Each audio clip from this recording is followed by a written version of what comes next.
ஆண்டவர் பின்னிட்டு பாராதே என்று சொல்லும் பொழுது சில காரியத்தை நமக்காக வைத்திருப்பார். முன்பதாக கண்களை வைத்த தேவன் முன்னோக்கி ஓடும்படியாக அழைக்கின்றார்.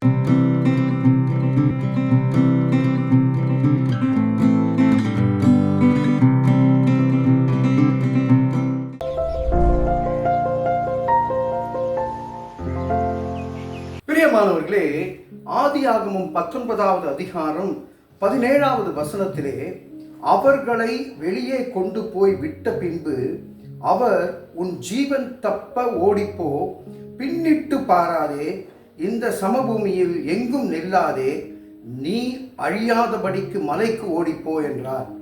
இந்த நிகழ்வு எங்க நடக்குதுன்னா, சோதோம் குமோரா என்கின்ற ஒரு இடத்திலே பாவங்கள் பெருகி இருக்கிறது. ஓரினை சேர்க்கை, அங்கே பெரும் திரளாக மக்கள் பாவங்கள் செய்து கொண்டு இருந்தபடியினாலே ஆண்டவருக்கு கோபம் வருது. நான் இப்படி உங்களை சிருஷ்டிக்கலையே, என் சிருஷ்டிப்புக்கு எதிராக நீங்கள் செயல்படுறீங்களே என்று சொல்லி அந்த சோதோம் குமோராவை அழிப்பதற்காக அங்கே வருகின்ற பொழுது, அங்கே லோத்து என்கின்ற தேவ மனுஷன் அங்கே இருக்கின்றான். அவனும் அவன் மனைவியையும் 2 குமாரத்திகளையும் வெளியே கொண்டு வந்து, கர்த்தர் வெளியே கொண்டு வந்து விட்டு ஓடிப்போன்னு சொல்கிறாரு. அப்போ அவன் சொல்கிறான், மலை வரைக்கும் ஓடி போகிறதுக்கு என்னால் முடியாது, நான் இந்த சின்ன ஊருக்கு ஓடி போயிடுறேனே, அது வரைக்கும் என்னை காப்பாற்றுங்க ஆண்டவரே என்று சொல்கிறாரு. சரி நீ போ அப்படின்னு சொல்லி ஓடும் பொழுது, பின்னிட்டு பாராதே என்று சொல்லுறார் கர்த்தர். திரும்பி பார்க்காத ஓடு அப்படின்னு சொல்றாரு. ஆனா லோத்தின் மனைவி என்ன பண்றாங்க, போகும்போது கடவுள் எதெல்லாம் பண்றாருன்னு பார்க்கலாமேன்னு திரும்பி பார்க்கிறாங்க. திரும்பி பார்த்ததுமே அவங்களுடைய உடல் அப்படியே ஒரு உப்பு தூணாக மாறி போகின்றது. இன்று வரை அப்படிதான் இருக்கின்றது. அது ஒரு சாட்சியாக இருக்கின்றது.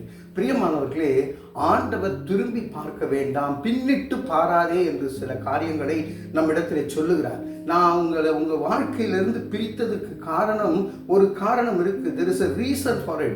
அதனால தான் அவங்கெல்லாம் உங்க வாழ்க்கையில இல்லை.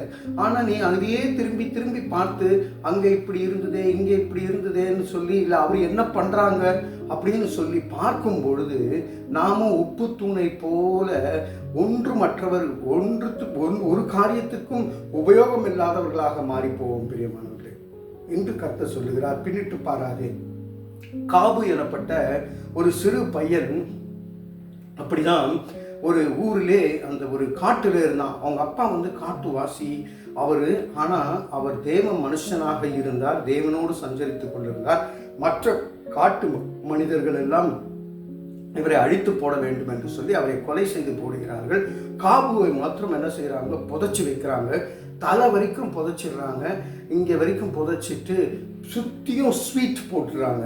அந்த ஒரு எறும்பு வருமா, அந்த எறும்பு என்ன பண்ணும், அந்த ஸ்வீட்டெல்லாம் சாப்பிட்டு, பெரிய காட்டு எறும்பு அந்த சதையெல்லாம் சாப்பிட்டு அவனை ஒன்று மட்டுமாய் கொன்று போட்டு விடுமா. பிரியமானவர்களே, அப்போது காபு நைட்டில் அப்படியே நின்று கொண்டு, ஆண்டவரே என்னை விடுவியும் என்று கெஞ்சின போது அங்கே ஒரு வெளிச்சம் உதித்தது. அவன் கை அப்படியே தளர்ந்து ஆரம்பிக்கிறது. நீ எழுந்து ஓடு என்று சொல்லப்பட்ட அந்த சத்தம் கேட்கின்றது. எழுந்து ஓட ஆரம்பிக்கின்றான். ஓடும் பொழுது பிரியமானவர்களே, அவன் ஓடி போய் மயங்கி விழுகின்றான். ஒரு விவசாயியை காப்பாற்றுகின்றான். ஒரு பெரிய அவர் ஒரு பிரசங்கியாக மாறுகிறார். அவர் பெயர் சாமுவேல் மோரிஸ் என்று சொல்லப்படுகின்றது. பிரியமானவர்களே, 21 வயது தான் வாழ்ந்தார். ஆனால் எத்தனை எழுப்புதல்! ஆண்டவர் பின்னிட்டு பாராதே என்று சொல்லும் பொழுது சில காரியத்தை நமக்காக வைத்திருப்பார். முன்பதாக கண்களை வைத்த தேவன் முன்னோக்கி ஓடும்படியாக அழைக்கின்றார். தலைகளை தாழ்த்தி தேவனை நோக்கி பார்ப்போம். அன்பின் பரலோக பிதாவே, ஆண்டவரே, நாங்கள் முன்னிட்டு பார்த்து ஓட கர்த்தர் கிருபை செய்யும்படியாக, பின்னிட்டு பாராதபடிக்கு எங்களை ஆசீர்வதித்து வழி நடத்தும்படியாக இயேசுவின் மூலம் ஜெபிக்கிறோம் நல்ல பிதாவே. ஆமேன், ஆமேன்.